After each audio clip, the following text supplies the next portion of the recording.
Welcome to Life, Death, and the Law, presented by the law firm of Beeson, Garner, and Hansen, hosted by attorneys Shawn Garner and Adam Hansen. Welcome to Life, Death, and the Law. I'm Shawn Garner in studio with Cody Beeson, Adam Hansen, and Thomas Sparks. We are an estate planning firm. We do estate planning very well, but we like to talk about politics and our general everyday passion on the radio because it's fun.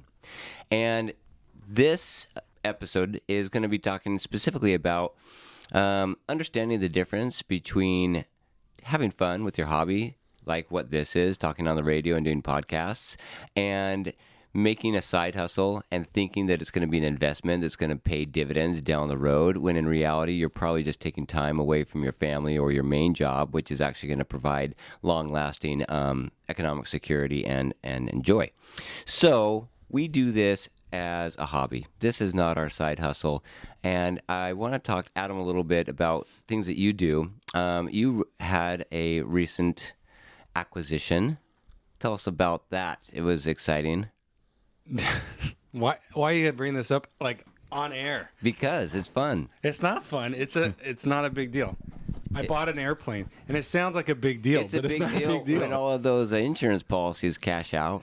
Well, yeah, that's the hope. That's probably how I'm going to die. I've already resorted to that fact that this will be the end of me. Uh-huh. But at least it'll be a quick end, and that's good with me. I'd rather go quickly than long and drawn out. You know, like Achilles. like in a blaze of glory. Yeah. Kamikaze. Hey, I'm with you. Kamikaze. So anyway, yeah, it's not a big deal. It's like buying, I was it's like buying a fishing car. for an invite to fly in your plane on Thursday when you're going to bring it home. Mm-hmm. And anyway, struck out. No, yeah, you can come if you want. Got I stumped wouldn't. on that one. If I were you, I wouldn't come. Give me a little bit more time in that airplane. What happened to the whole blaze of glory? Well, it's going to be nighttime, and so I don't know. Okay. Night flight. So you got a plane. You're excited?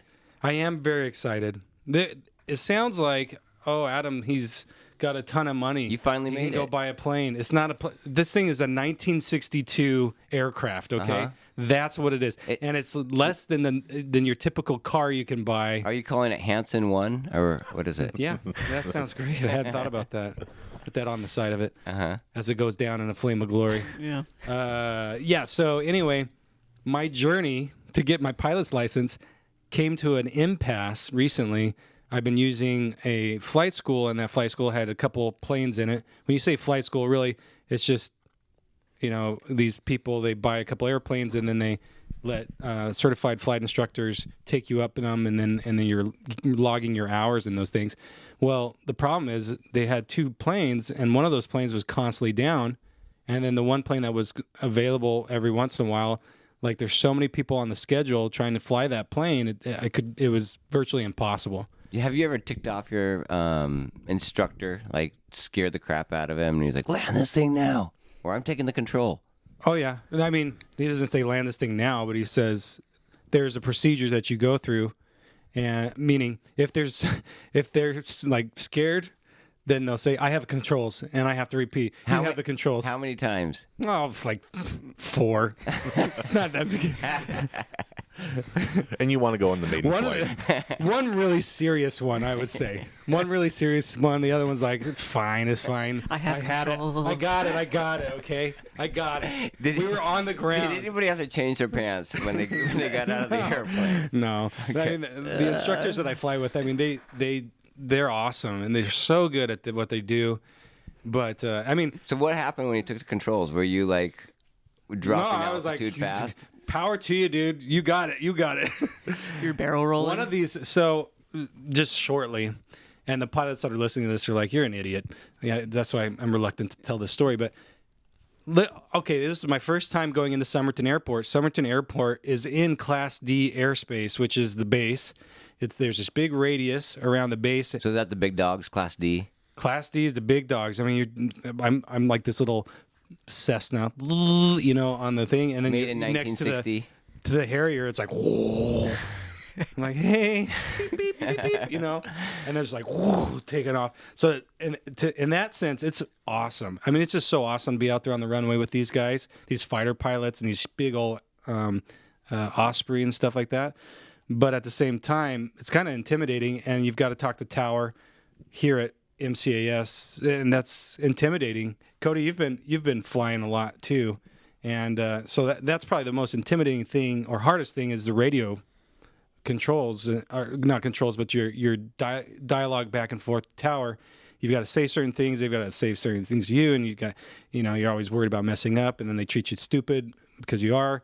If you don't say it right. Anyway, so that's Class D airspace, heavily regulated. You have to have permission to get in Class D airspace.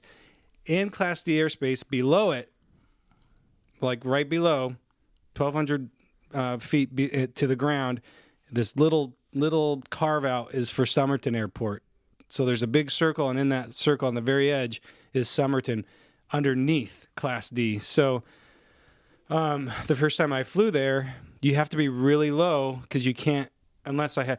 Now, I didn't know this. The instructor at the time didn't tell me. I could just tell. I could have radioed to MCAS and said, hey, I'm putting around here in Somerton just to let you know I'm in your air. I might go into your airspace. And they're like, okay. They just have to say, okay, they're aware of me now. They can see me. They know where I'm at. They can see me putting along. But you're supposed to get permission from them. And I didn't know that at the time, and he didn't tell me. So this is my first time in the Somerton, and I'm so nervous. Some of these planes have, maybe live rounds on them, and you got this little plane that's unannounced. Yeah, they're not going to shoot me down. Oh, okay. They're going to report me to the FAA, and then, blackball me. I won't get my license forever. That actually happened too. But that was an accident. Okay. I didn't get... Going back to this one, I was low and slow coming into Somerton, and that's a very bad combo because you're so low and you're so slow. At a moment's notice, you can drop out of the sky, and you're so close to the ground you can't recover.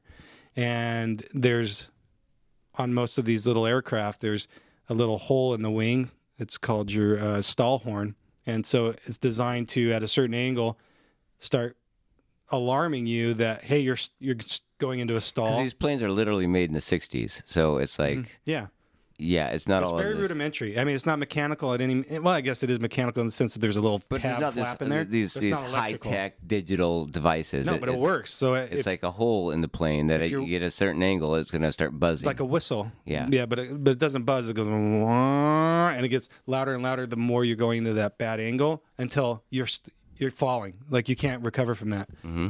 And so that started happening when I was coming into Somerton the first time, and he's like, I have the controls. And that was the first time that he had done that with a sense of urgency. He'd done it before, but not with that much urgency. And I'm like, okay, you got the controls, And he's like, you have to be. And then he's kind of chastising me, I'm like, okay, Dad, jeez. but then I get down, and then what's the worst that could happen? Yeah, as I reflected on it, I'm so ignorant. Overreactor much? Yeah, I'm so ignorant.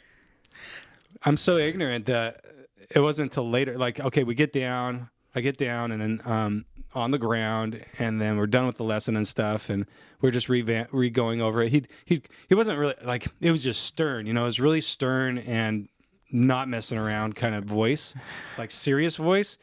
And so as we're going over it, probably in his 70s, 60s or 70s. It's easier to take chastisement from somebody that's older like that. This guy, he's done it all. He's been in the airlines for decades. Military pilot. So whatever he says, I'm going to do because he knows what he's doing. And so anyway, after this, I'm reflecting on, and I'm going back, replaying in my mind and the situation. I'm like, okay, we could have died right there. That was a really serious situation, and I was oblivious to it. So that was one time where he said, I have controls. Nice. Well, we're talking about following your passion and also providing for your family and making a living. And Adam, you sent me a YouTube clip, and it was really enlightening, not in the sense that I didn't know the things that they were talking about, but more of it just helps you reaffirm to stay the course, that there's not any get-rich-quick scheme out there. There are so many on the internet that, for example, I saw one last night that this guy was some very wealthy person, and I'm supposed to know his name, but I don't. He doesn't even mention his name, so because he thinks he's so important and wealthy. But he says, "Yeah, I was given a challenge to put away all my money, all my millions of dollars, land in a place that nobody knew me. I couldn't reach out to my contacts, and in 90 days, see if I could make $1 million, right? And he goes, in 90 days, I didn't make $1 million. I made $5 million. Huh. And he goes, if you want to know, click and enroll in my course. And that's a scam, all right? Those are all telltale signs of a scam. But so many people, those are very popular out there on the internet. The podcast that you sent me was from Chris Williamson, and he was interviewing Scott Galloway. And Scott Galloway talks about it's the fundamentals. Don't invest more than 3% in any one aspect of the market or in any one investment scenario. Oh, he was saying you're saying diversify. Diversify, because he put all of his eggs in one basket in his own company at one point. Well, he said, if I remember correctly, he said I've been rich 3 times. And so he learned every one of those times, but he lost it, Yeah. And then he had to build it back up. So every one of those times he learned lessons. He had a $10 million net worth in his own company, and that was stock that his company was worth. And he said, hey, I want to leverage my stock. How do I do that? And they said, well, we'll give you, and he's talking to lenders, $3 million to leverage your stock. And what do you want to do with that? And he goes, I want to buy more stock. And so he bought more. And then his company went down. And now not only was he bankrupt, he was $3 million in debt. And he owed tax-wise because you have to pay taxes on all that. Yeah, that forgiven debt. And so he was like, that was terrible. So he learned that by diversifying, he called it your investment Teflar. He goes, there was this company that I'd never been more excited for. It was this some type of health investment, probably pharmaceutical, and he had to elbow and shove his way and smooth people to get in just to invest in this startup company, and he was sure that it was going to be big. And so he invested in that, and a year later it went bankrupt. And he's like, that's how it goes. The things that you're most certain about in investments, they go down. And then he's like, NVIDIA. I had some stock in NVIDIA, and if I was smart, or if I could see into the future, had a crystal ball, I would have invested a lot more in NVIDIA because it's gone up by like 1,200%. And I didn't. But the peace of mind that I have that if NVIDIA takes a dive, which it could, or any other company, and I'm only losing that 3%, is worth it to me every day. And so I do still invest in companies that are startups and are pie in the sky. Maybe we'll make it big, but maybe they won't. And 3%, when that company tanks, I have a bad afternoon, but I wake up fresh the next morning and I don't give it another thought because it's like the Teflon. You're putting on that bulletproof vest. It hits you in the chest. It hurts, right? But you've protected yourself. You get back up, dust yourself off. It hasn't killed you. We got to go to break. This is Life, Death, and Law. We'll come back talking about pursuing your passion, Tom. Pursuing your passion, okay? Excellent. This is Life, Death, and Law. We'll be right back. Coming up, more thought-provoking conversations on life, death, and the law right after this.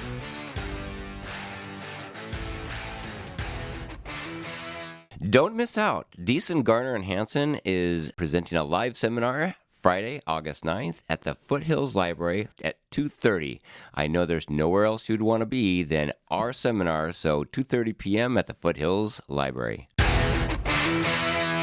You're listening to Life, Death, and the Law, presented by Beeson, Garner, and Hansen, the law firm that has been voted Yuma's best 6 years in a row.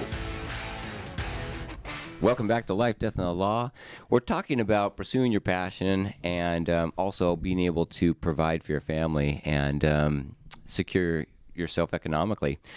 The general advice out there, the sound advice out there is don't pursue your passion. Do what it takes to provide for yourself, be financially secure, provide for your family, and then do some hobbies, do things that you enjoy, and those are your passions. But pursuing your passion is not going to translate most of the time into economic security.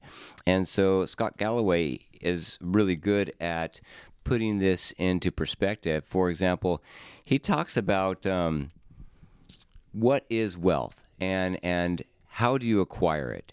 So he gives two different examples. For a friend of his that makes between $3 million on a good year and $3 million on a bad year and $14 million on a good year. He is an investment broker, and he spends it on a big house. He spends it on, first class trips around the world and fancy cars, and really doesn't save very much of it. And so he's stressed out all the time. His family feels that stress. His wife feels that stress. And he is not wealthy in Scott Galloway's mind because he's constantly stressing out about money. And then he compares it to his dad, who owns a dozen washing machines and is basically retired and living off of his Royal Navy pension. And he makes about $50,000 a year collecting coins out of these washing machines, loves it, enjoys the process of going through and collecting those coins.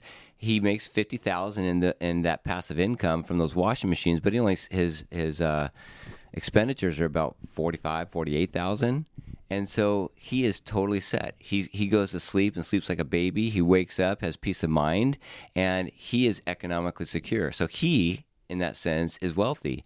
And that is the mindset that I think a lot of us miss. We see the fancy cars. We see the extravagant vacations and the big houses, and we equate that to wealth. We don't see the stress, the 60-hour work weeks, the mortgages that go along with that, and understand that that is not wealth. That's signaling to the world your insecurities, that you need to show them that you have something that perhaps you don't, and that is security. Now, maybe there are some that are truly wealthy, and that's just a spin-off of some passive income that they have, but most of the time not. Most of these big jacked up 4x4s you see driving around town probably are more expensive than the homes that they live in, and or park in front of, and that is going to prevent them from any type of economic security, because every spare dollar and the dollars that they don't have, the dollars that they're borrowing, are going into those vehicles.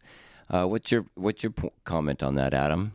I liked how later on in that interview, Scott Galloway, he's a professor at NYU, and if you listen to him, I mean, he's got some really sound advice, and it kind of goes against the grain, because what we typically hear is that, you got to follow your passion. Mm-hmm. You need to find something. Especially at NYU. Yeah, you got to find something that, when you go to work, you're not going to work, you're going because you love it, and it's not work to you because you love it so much. Okay, that's to me, that might be true. Maybe you can find that, but I really doubt it. What Scott Galloway was saying, and it goes against the grain, is that your main job should be the driver or the catalyst of building your wealth. And he goes on to say that he hates side hustles, and the reason why is because you're usually side hustles are just exploratory. You're looking for different things because you're not satisfied with your main thing.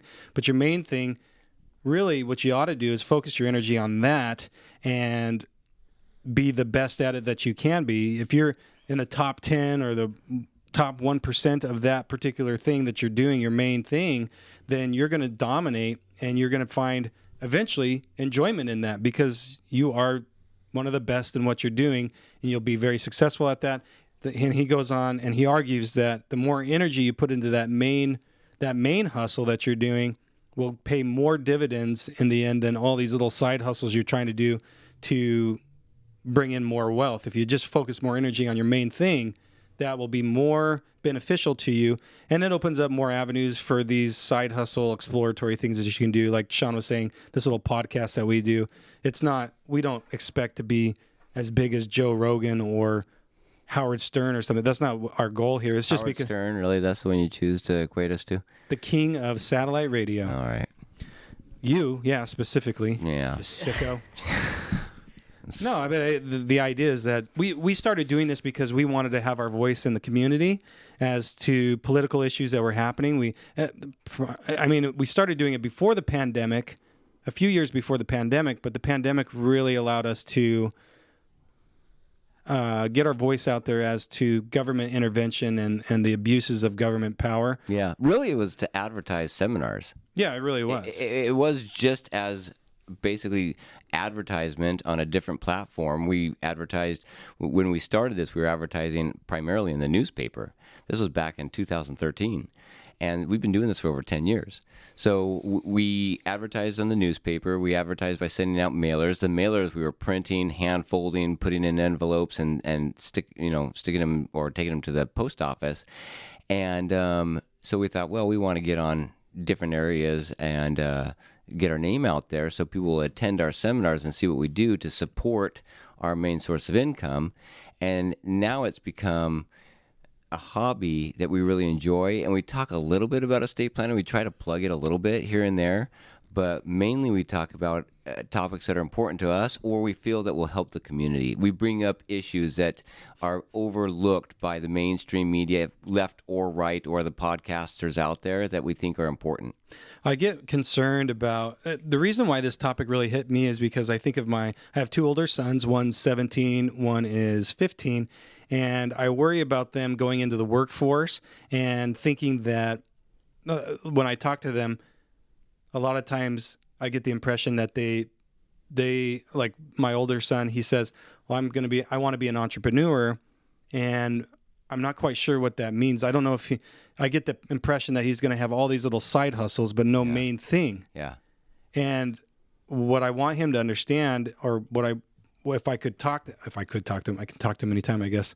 I guess I ought to as a father. If you could get him to listen. If I can get him to listen, I would say, put your nose to the grindstone, work hard.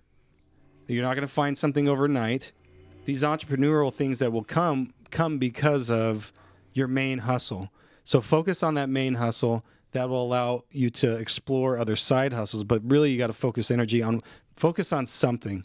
Get a degree, go out into the workforce, and do something really, really well and be the best at that. And then that will open up all these other exploratory side hustles, if you will. But I think we as Americans, innately, what makes us American is the attitude that we have within us this power to do whatever we want and be the best if we really apply ourselves. And that's uniquely American. And in this same interview, the same guy that was giving that interview, he's English, Shawn. Yeah. What's his name? Chris Williamson. There's another video that he's talking with one of his UK buddies, and they're talking about the differences between Americans and Brits, yeah. And they mentioned this, is that Americans are just optimistic. Like we're naturally optimistic, most of us, in general. And that's a generalization, but most of us are very optimistic. And they contrasted that with them in the UK, saying like, if you go to dinner, they gave this example. In the United States, when they come to the United States and they hang out with their American buddies, they go to the bar or whatever, everybody introduces them and they say all these nice things about them. And they really like set the floor, roll out the red carpet, like this is so-and-so and he does this and that, And they're like, if you come to the UK and you go to the bar with us, you bring your American buddy, like you're gonna stand out because of your accent, number one, and we think it's a cool accent. But at the same time, they're going to say everything you've ever done wrong, like the worst things you've ever done. Like that's how they started out. Uh-huh. So it's just a different mindset. And I think that's a testament to the American dream, or our Constitution really has built that in, that optimism that our founders had to create this experimental nation. Pursuit of happiness. That's right. And it really comes from freedom. So I'm worried about our freedoms being limited by government. And that's really what I like to talk about when we talk about this hobby of ours, our podcast, is the government overreaching so much so that we say that we're a free nation, but in reality, I don't know how free we are when you can't, own this, that, or the other, or you have to get licenses to do this, that, or like to fly an airplane. Give me a break. No, I tend to agree with that one. Don't tread on me. That's what I say. That's right. Don't tread on me. Yeah. I mean, I think growing up, I can identify a little bit with what your son's thinking about. I want to be an entrepreneur. I think when young people see that, they see the benefits of entrepreneurship. Like, I don't have a boss. I get to be my own boss. I set my own hours. I make as much money as I can put in, right? And I had an uncle who's an orthodontist, and I wanted to be an orthodontist when I was, getting to the latter years of high school, because I saw he didn't work on Fridays. He owned his own practice. He had a lot of money, and that was great. But I couldn't comprehend all of the work he put in to get to that point, and all of the risk he took to get to that point, starting his own practice. And so there are some lessons to be learned, but I think the overarching principle that I see is, if you turn your passion into something that you do for work, it's the fastest way to lose that passion. Where that's interesting concept there. Yes, if you have to do it, how fun is it? Yeah, it's not going to be a hobby very much longer, I don't think. I set one of my favorite songs to my alarm in the morning, and it took about 3 weeks for me to hate that song. And I think that's about this. It's like the same thing. Mentality, yeah. Yeah, I associate that with waking up in the morning and, coming to work, even though I love working here. Let's not get the wrong idea. Yeah. But, no one wants to wake lightly, up early, Thomas. right? You don't want to wake up early and, have to, lose hours of sleep that you could, if you wanted to sleep in. And that song is what I think of every time I wake up now. I don't like it. What is it? Tremoli, or what is it called? The Marine Corps. Oh, the Marines hymn? Oh, Reveille? Reveille. No, it's not Reveille. Oh. That gives me PTSD. That doesn't. We were just talking a few days ago, and I was like, oh, you could. What do they say in the Marine Corps when they get you up? It's like lights. Oh yeah, lights. They'll yell that. Yeah. I said you could program your Alexa to do that, get you out of bed. I thought that would be a good thing, and you're like, no, that made me freak out. Yeah, it'd wake me up. That's for sure. All right. I think we got to take a break. We'll be back in a moment. Coming up, more thought-provoking conversations on life, death, and the law right after this.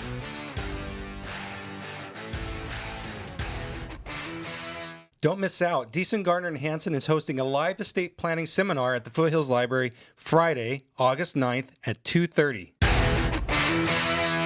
You're listening to Life, Death, and the Law, presented by Beeson, Garner, and Hansen, the law firm that has been voted Yuma's best 6 years in a row. Welcome back to Life, Death, and Law. I'm attorney Adam Hansen. We've got Shawn Garner with us. We've got Tom Sparks and Cody Beeson. Right before the break, Tom was making the astute observation, I would say, that when you make your passion your job, you quickly lose your passion for that passion. Is that nice? How you would say that? That's how I would say it, yeah. Cody is our resident comedian. Oh, mercy. And Yeah. he said, what did you say? Oh, well, exactly that. Like, because I set up the LLC to handle all the comedy stuff. So now we're selling tickets and we're doing stuff. It's not as fun as just going and doing comedy. Yeah. Like all the other people that get to do it. When you have deadlines and money involved, it's just not as fun. But I thought about the story, like when I first met Shawn. You were practicing law, and then you've had this, and it's part of, your story here is, look, I didn't like the other type of law. I like estate planning. Like, I don't like going into the fight of the courtroom.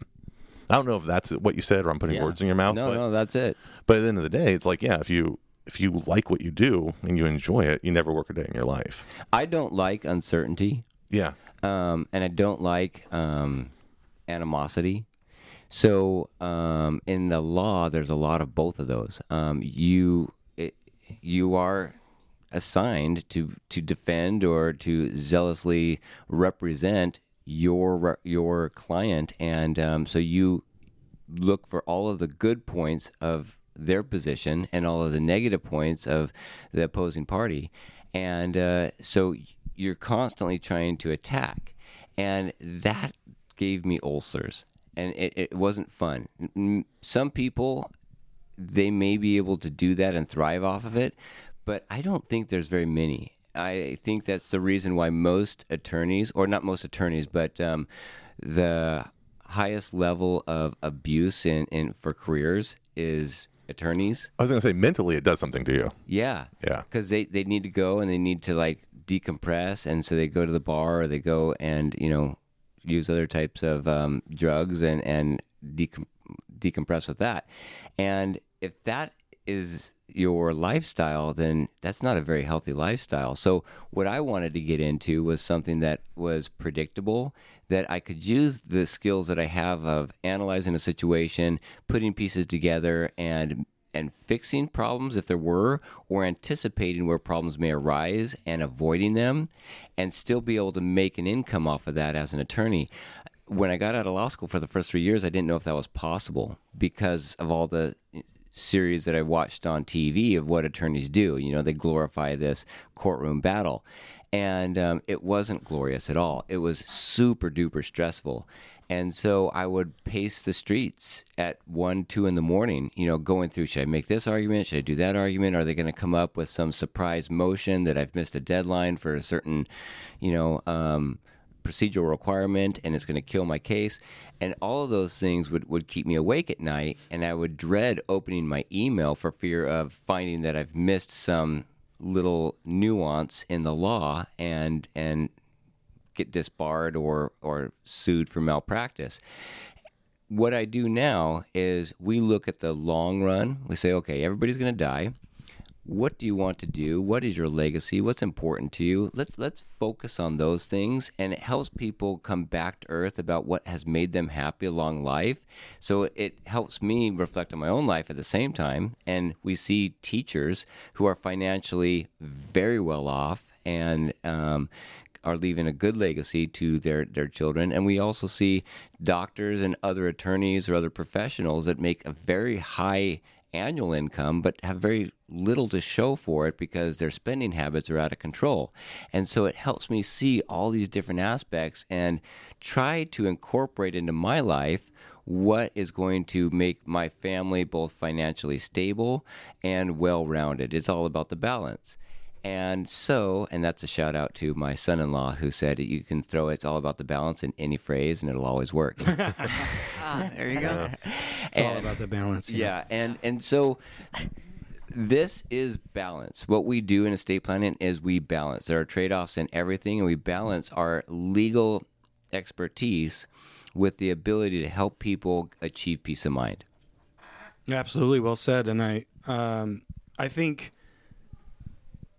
we get hung up on that you need to, like going back to you got to be passionate about what you do.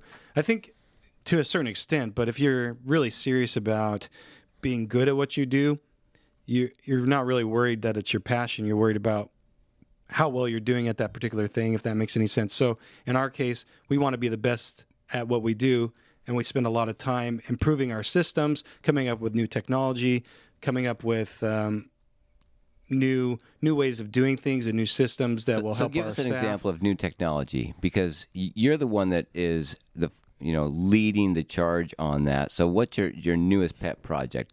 I think it's a really cool thing. I don't really understand it, but tell us about Donna. Well, I think you and you're really good about, Shawn is one to read every book he can get his hands on when it comes to improving oneself. And so he'll read these books and he'll tell me concepts so I don't have to read the books. It's fantastic. It's like my own Cliff Notes. Yeah, Cliff Notes. Yeah. And so we will often say, okay, well, let's try and implement that in our systems or in our firm. And so having said that, he's really good about bringing in these new concepts and let's try these out in the business scenario and see if they work. If they don't work, we ditch it, kind of thing. And to that end, some of these things are psychological. So, for example, studies show that when I have a little bit more say in the outcome of how my life is going, that I'm going to be happier with that because I made a choice. I might choose poorly, but I'm still going to be, psychologically, I'm still going to be happy with that choice because I made the choice. You might make less income as a result of that choice, but I think your overall satisfaction is greater. So I say that because we try to do that in our systems as well. We want our clients to be able to be in the driver's seat. I think the old guard, the way that you would do estate planning is you'd come in, you would meet with the attorney. It's kind of like, scary, nerve-wracking. You don't know what's going on, and you talk to that attorney about what you want to happen, and they tell you what you're going to do. They write some stuff down on a piece of paper and then say, okay, we'll get back together in about a month or two and we'll have all your paperwork ready for you. And then it goes into this black hole. You don't hear anything from that attorney. And then you show up in a month or two and you sign this paperwork that they put together for you. And a lot of times that paperwork's probably wrong. It might have misspellings. It might have wrong addresses. It might not even do what you want it to do. Or even if that is all correct, it's generic. It's very generic. And so when a person goes through that experience, they get jaded, or they get, that perpetuates the idea that attorneys are bad. And that I think that's the common sentiment in the community, is that attorneys are, out to get you, or they're just money hungry, or that kind of stuff. They're sleazeballs kind of thing, and that just perpetuates that. We don't want that to happen to our clients. We want them to be in the driver's seat. So everything we've done with our systems is to do that, is to allow our clients drive what their reality is going to be and how their planning is going to work. We will make suggestions, and we'll offer our suggestions. We'll recommend certain things, but ultimately the client is the one in charge, and we want them to feel that. So going back to your question, we've worked really hard in allowing a system where the client fills out their information on their own, and they provide us with their information, and they're doing all their stuff they're setting their own appointments. They're making the decisions, and they're driving the actual experience. And because of that, I feel like our clients are much happier than most estate planning clients that go to other firms, because they're in the driver's seat, and that psychologically makes them feel better about what they're doing, because they feel like, okay, I'm in control here, and I've got some help along the way, because I don't know everything about what's going on. That's what Adam's for. That's what Shawn's for, Tom, and they're going to guide me through this process. But they're still in control. The important component is to have systems in place where they don't get analysis paralysis. They have one decision to make at a time. And once they've made that decision, then it makes the next decision not only apparent, but clear as to what it should be. So the next question that should be asked automatically materializes. Okay, if you want to make sure that your house is going to go to so-and-so, how are we going to make that happen, and how is it going to be sustainable for them? Okay, that's the next question. Fine, now it's sustainable for them. What happens when they die? That's the next question. So each of those questions are organic, and they work off of one another, but it's the person's plan very particularly and specifically. It's just us putting together a system that will facilitate that discussion. Absolutely. And by the end of it all, oftentimes what they'll say is, oh, that was a lot easier than I thought. Yeah. Yes, because we made it that way. But in reality, back behind the scenes, it's incredibly complex. But because of our experience in this area, we're going through mental gymnastics making this stuff happen for the client, and we present it in a very simple, easy, logical way to them. But in the background, there's a lot going on, and it's a lot, so much so that it's like we can't go through all of it with you because it's so complex. But we're going to make it happen. We're going to make what you want to happen. That's our job, is to put that all in place, kind of like building a house. Yeah. I'm not going to question the framers or the sheetrockers when I'm building the house. I'm going to expect them to go by the plan that's on there. But they know all these little tricks of the trade to make that sheetrock look exactly right and get that framing exactly the way it needs to be.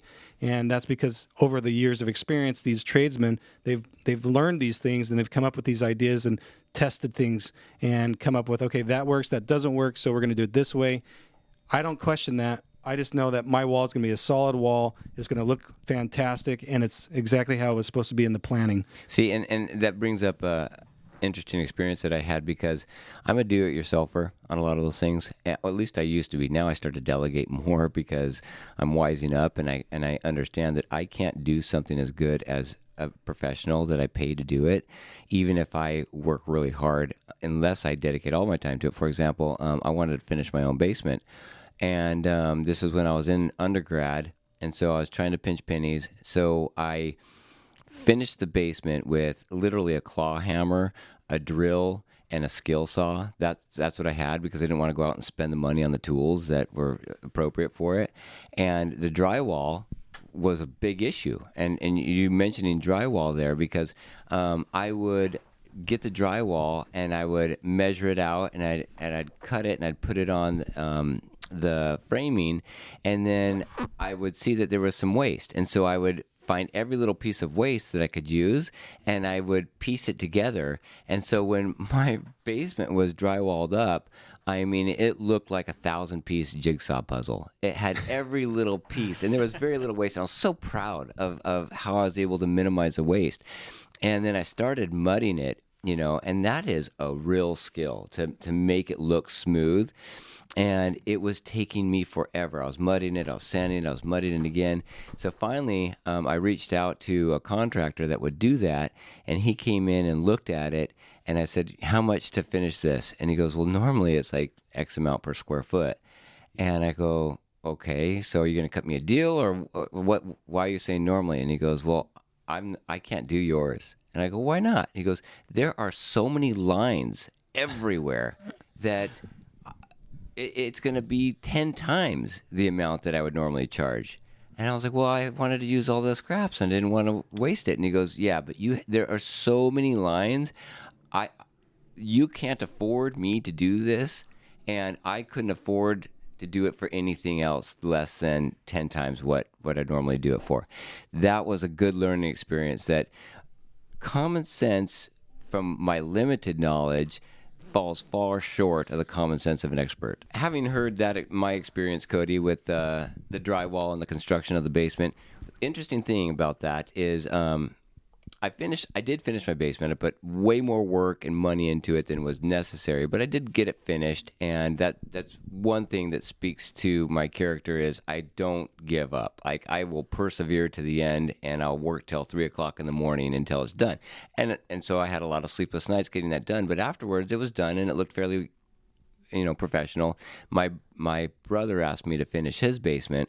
Very first thing I did, went to Home Depot, bought the best tools, and we got that job done in 3 weeks compared to the 3 months that it took for my basement. Have you ever experienced something like that, Cody? Oh, yeah. I mean, I think the phrase is what? The cheaper way will cost you more. Yeah. Right? So you go back and you figure it out. I was wondering, though, knowing how you built your house and everything, would you pull your own wire again? Or would you outsource that? I probably would. Okay. Because I have great resources here. Like Adam is wonderful for IT. My brother is very good at kind of seeing the big picture of what you need for an intercom, what you want to have for Cat 5 lines, and we pull all of that. And that isn't something that, at least in the Yuma area. So when you're saying pull your own wire, it's all IT wire. Yeah, right? yeah. And so I have a IT room in my house, and we pulled probably, 50 wires into that. And Adam helped me with setting up the security cameras. He's helped me a lot with setting up the internet. So we've got, good internet fast throughout the house. There's no dead spots. And I just happen to be surrounded by people that are very knowledgeable about that area, and they were willing to contribute with that. But would I frame or drywall again? No. So you just need friends that are in the framing and drywalling industry. Well, that Certainly helps. Yeah. No, I just hire the professionals on that. Yeah. What about you? Like you've had some adventures. I know that you wanted to make a bus into an RV. Yeah, still working on that. And it kind of goes to like your hobbies, right? Like that was my hobby, and then I found comedy, and I started devoting all my time and like money into the comedy thing, and like started a business out of it. But like we said, a side hustle isn't a business. It's a extra entity to do taxes on at the end of the year, but I'm not generating revenue off of that. But then, So how's your bus going? we use it to camp like once or twice a year. Oh, so it's a reality. Yeah. I mean, it's like a giant truck that we take camping. That's awesome. That's it, But other than that, yeah, you should have like a solid, place where you make your money, and then your side hustle can just be whatever. Yeah, Thomas, I want to hear where your learning curve, where you found out, I sorely underestimated this project. That undergrad, I bought a 1978 Gorelli moped. This was a pedal start moped. Like we're talking, you had to pedal it to like kick the engine over, and then once the engine caught on, it could go, 20 Real- miles an real hour. chick magnet. Yeah, totally. Luckily, I was married before I got the moped. So I don't know if it would have happened if I would have waited. But it was, it was old. It had like all the original parts on it, and I thought, oh, let's get this for cheap. I'll put a couple parts on it, and it'll be way cheaper than buying like a new scooter. Because I wanted one I could ride in the bike lane, because I live pretty close to campus, right? Was this in Spokane? This was in Tucson. Oh, okay. Yeah, I went to the U of A at the time. Yeah, so I looked at the law and I said, oh, pedal starts technically are bicycles. They can ride in the bike lane as long as you don't speed, because you can get a speeding ticket in the bike lane. Yes, 25 miles per hour. Yeah, that's the max. So, and they'll gun you. They will. Don't ask me how I know that. Yeah. So, but, very similar to, I think, your guys' stories, is that I grossly underestimated how much money and how many parts it was going to take to revive this bike to bring it up into modern day. And at the end of it, I was probably twice the value of what I would have spent if I would have just bought a modern scooter. But I think the silver lining was it looked pretty cool at the end. And that was the mentality I had to have, is I had to treat it like a hobby and not really care that it was actually like the most and understand it's a learning experience. I mean, you probably learn a lot about mechanics and where to get spare parts and things like that. So you're able to fix things in the future or determine whether or not the cost ratio is worth it in the future. Yeah. And those experiences, I think, are extremely valuable. Bringing it back to where we make money, estate planning isn't one of those things that you can dabble with and learn from experience, because when you need it to work, you're dead or incapacitated, and your family is now stuck holding the bag. So if you need a proper estate plan, don't do the DIY process. Come to somebody that's done a couple thousand of them, has seen what works, what does not. In theory, some things sound great. In practice, they're very different, and we will help understand where those two roads can converge. So attend our seminar live. We're at the Foothills Library once a month. 2:30 p.m. is generally our time. This month it's going to be August 9th. Or go online and you can watch it in your PJs at midnight, and you can understand what estate planning is all about, what it should look like. That's all the time that we have for today. This is Life, Death, and the Law. If you have questions or want to know more about something that was discussed today, please call the law firm of Beeson, Garner, and Hansen at 928-783-4575 or visit yumaestateplanning.com. Don't miss out. Beeson, Garner, and Hansen is presenting a live seminar Friday, August 9th at the Foothills Library at 2:30. I know there's nowhere else you'd want to be than our seminar, so 2:30 p.m. at the Foothills Library.